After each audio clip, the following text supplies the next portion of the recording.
Hi Aries, welcome to your December 2016 General Tarotscope. It's Rena here. So, before I begin this reading, I wanted to tell you about a few transits in December that you may have come up for you. Obviously, this is a general reading, so the degree of your sun or your rising sign is also relevant, but in general, we have, for you, a lot of concentration in your area of career, because even as early as the 2nd of the month, you're going to have Mercury in the 10th house. And Mercury in the 10th house can be you communicating with potential employers, or maybe you are doing a lot of mental work related to your career, or you're thinking a lot about your career. And you're going to be rethinking something because there's going to be a Mercury retrograde in this house. It's going to start in your 10th house and then go back into your 9th house of the higher mind, philosophy. So for some people, it might be like, oh, I think I need more schooling.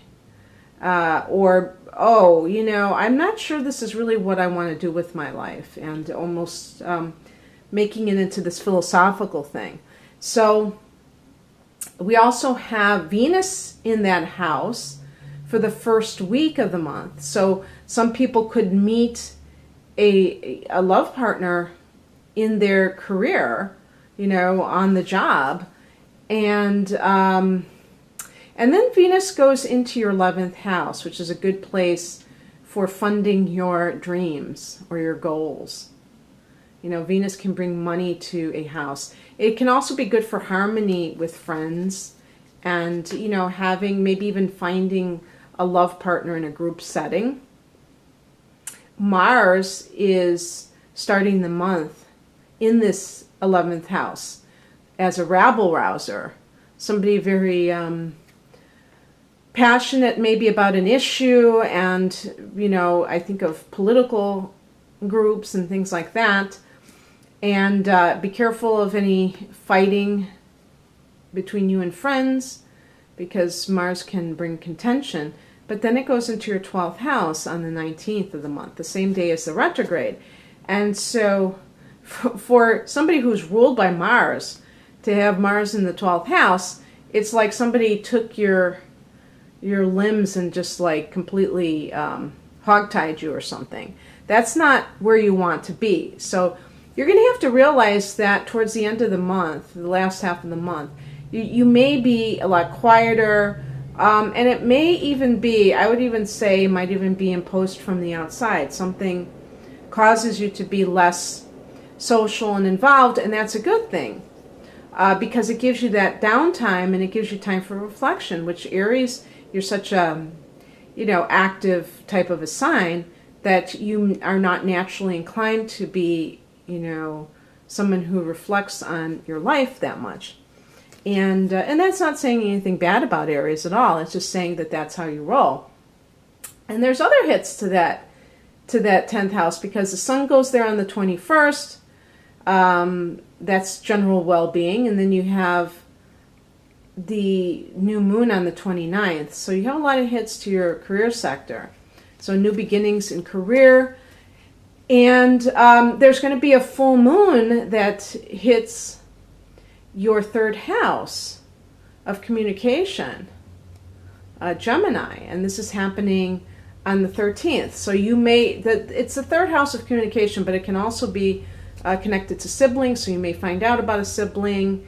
You may have a revelation about something related to what you want to do artistically, and I'm speaking specifically if you're a writer.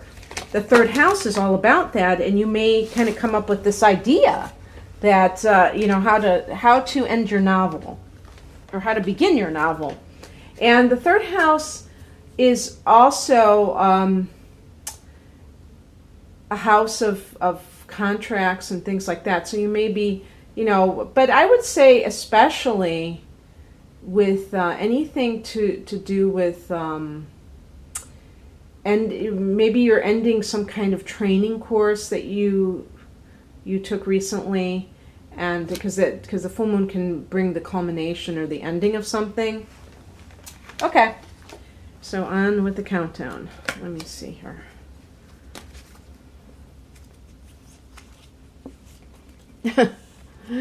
I swear I'm not doing this on purpose. This is a running joke with myself, so pardon me.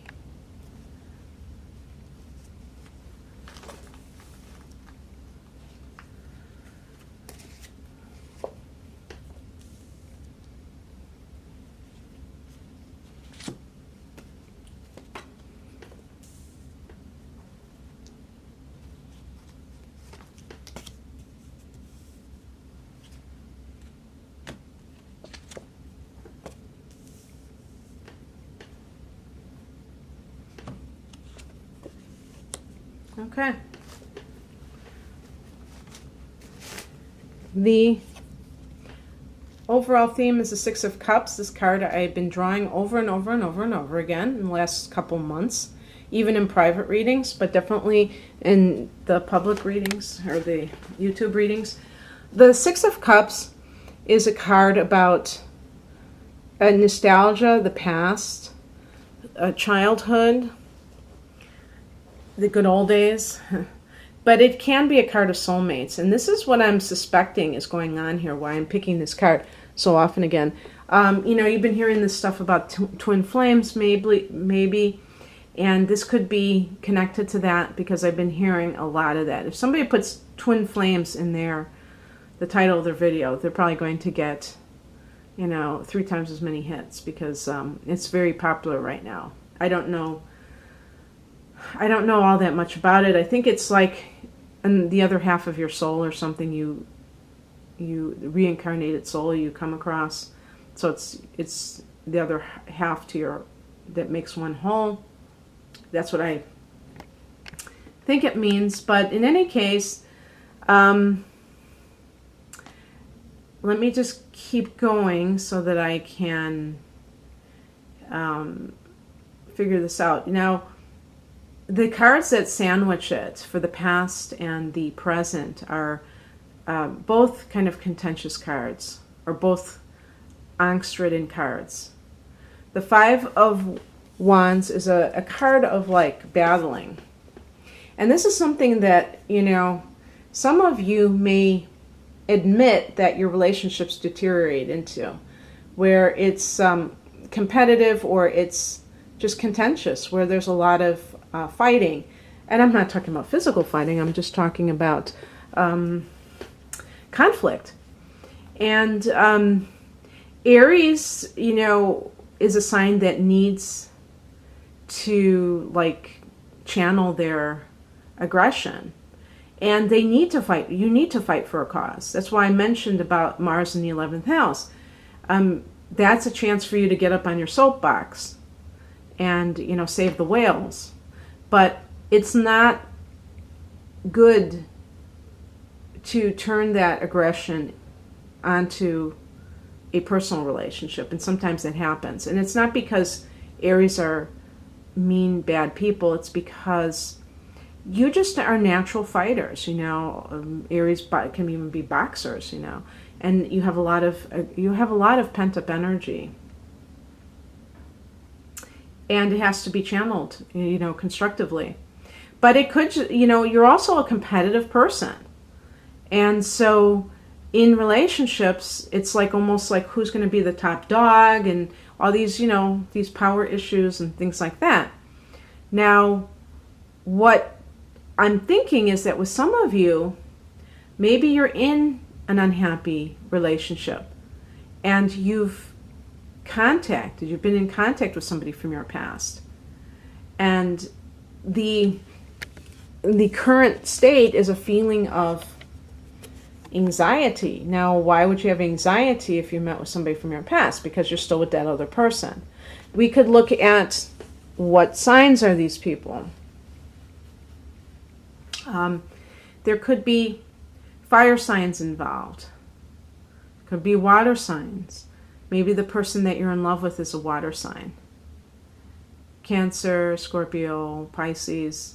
Maybe you're with a fellow fire sign, and that was why it was so contentious. 2 fire signs together is like gasoline meets fire. So a fellow Aries, Leo, or Sagittarius.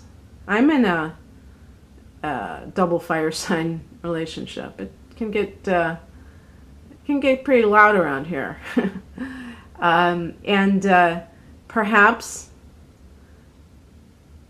the Six of Cups can be either the nature of the relationship, that it's more of a soulmate relationship, or more of a heart-centered relationship. See, with the Five of Wands can point to a relationship that may be passionate, but not connecting to your heart chakra.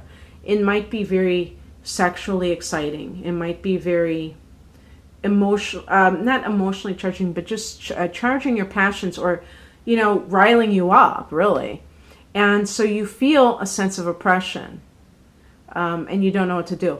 Now, an air sign person could be involved, because we have the Nine of Swords. So it could be Gemini, Libra, and Aquarius. And I swear I'm not trying to cover all my bases, because you notice I didn't mention earth signs. But actually, the person could be any sign, because their signature energy may be air or fire, but they could be technically a Virgo and have just a lot of Leo, a lot of, Aquarius or something like that. So I do feel that there may be, now this could be in relationship to work though also, because the Six of Cups could just be like you wanting to do, or you deciding to do, or I think it'd be more like wanting to do what you've always wanted to do, but you feel trapped. Now, the Eight of Swords is more like the feeling trapped. The Nine of Swords is more like anxiety, but to me it's pretty similar, because with the Nine of Swords, it's like worrying about probably every little detail. Is it going to work? If you're trying to do something. Now, in the past position with the Five of Wands, you could have felt like it was dog eat dog, where you're working and you want out, but you're still afraid.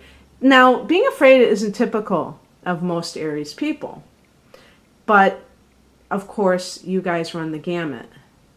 Some of you are cautious, especially if you have a lot of Virgo or Cancer, or other kind of conservative, maybe even like a Capricorn, conservative and just security minded.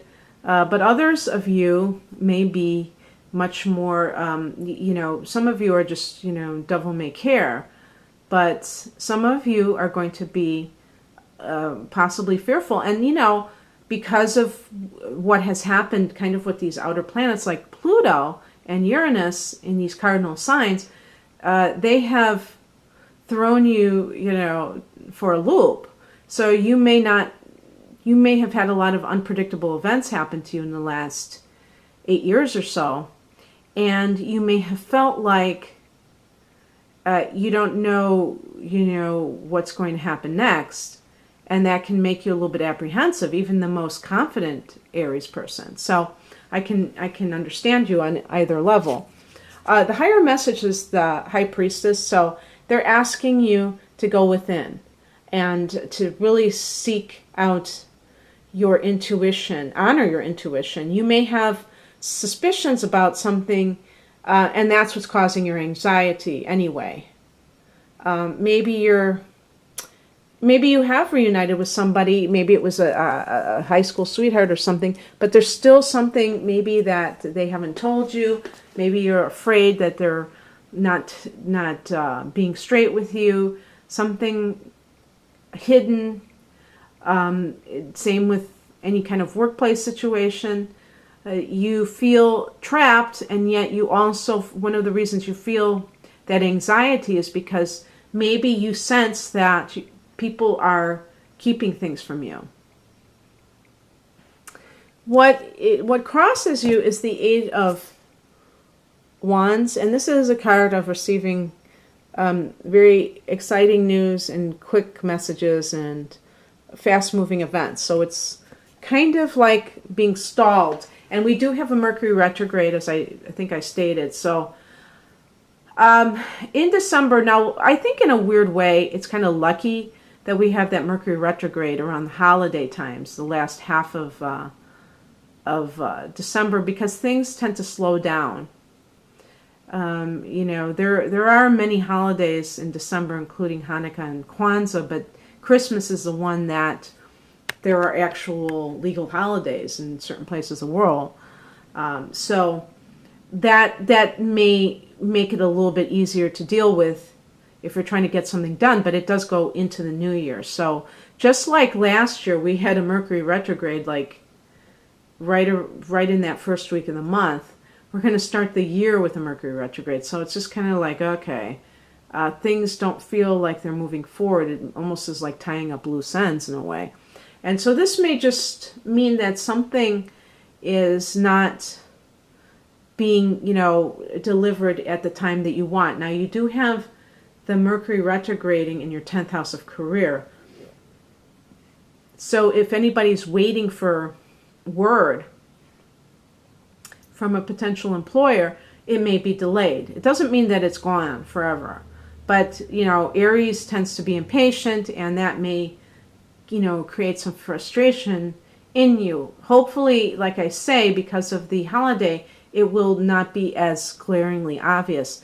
But even like, something with a love relationship, there may be some kind of distorted message or lost message. Maybe somebody sends you a Christmas card and it's like, a love message, and you don't get it until the middle of January. So you can't act on it right away. But just, realize if Aries people really believed in, if most Aries people believed in things unfolding in their right time, in their divine time, then I think they would be a lot less impatient, because they would really feel like, I don't have to just control everything. But because you're so active and, take charge, you do tend to want to make things happen. You are a catalyst. So I could see how that would be a little bit frustrating, but just realize that it'll work out if it's meant to. It just might not be on your timeline. The advice is the Two of Cups.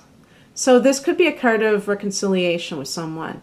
Now, that could be somebody from 30 years ago. As I say, that could be your high school sweetheart. And maybe you forgive that person and you get back together with them. It really is amazing. Some of these, success stories of people reuniting with old loves. And, they may have both had families and they still find each other after many years. And it's not only romantic, but it just is so affirming on a spiritual level that these things happen. And it really makes me feel good, because I do believe in the power of love. The Two of Cups can also, if you're like choosing between a person that maybe from your past, or maybe a water sign individual versus an air sign, that the water sign person is who you're probably going to choose. And some of you may need to forgive a situation. Maybe that is giving you anxiety. Maybe you were in a very combative marriage and you still have a residue of resentment, and you need to forgive that person. And that doesn't mean that you condone what they did, but you're agreeing to move on with your life. The outcome is the Tower card, so it's a card of revelation. This could be something to do with that full moon, perhaps, because that can bring something into the light that was previously hidden. This would be, maybe involving a Gemini individual, and I did say an air sign. And it could be something to do with the internet. That's how you find out. Maybe you go stalking on Facebook or lurking. and you find out something that you didn't know. Somebody misrepresented themselves or what have you. But the Tower is a release. So whatever it is, if there's a revelation, if there's an event that happens, I look at it as a blessing because it kind of clears everything up and it reboots everything. So don't feel intimidated by the Tower. Embrace the Tower. Okay? And you should be good to go. So, Aries, I hope you enjoyed this reading. And, yeah, you know what I was just thinking? Actually, you know, there's a transit right now. Uranus is in your sign, okay? So I think that you have been having these Tower moments, as I alluded to earlier, where you don't, you know, things have happened in an unpredictable way. And you really can't control them. And this is true for all of the cardinal signs. So in addition to Aries, it would be also Libra, Capricorn, and Cancer. And I think like the cosmic lesson for this, for you 4 signs, being the starters, the self-starters, and the catalysts that you are, is that you can't control everything. You can control some things, but you can't control everything. And so you have to learn how to go with the flow more. And that's just not in your nature. Your nature is to be very proactive. And yet sometimes these Tower moments come along and totally show you who's boss in a weird way. But it's really not. It's like you're a conscious co-creator. You create in some ways. In some ways, there's the divine will coming in. And the trick is to be in the flow with that and be okay with it. Be flexible enough to handle that. Okay, Aries, if you would like a personal reading, I have different types using your natal chart, with sometimes with the Tarot, a lot of times with the Tarot. Please click on the link below. Otherwise, have a great December. Bye.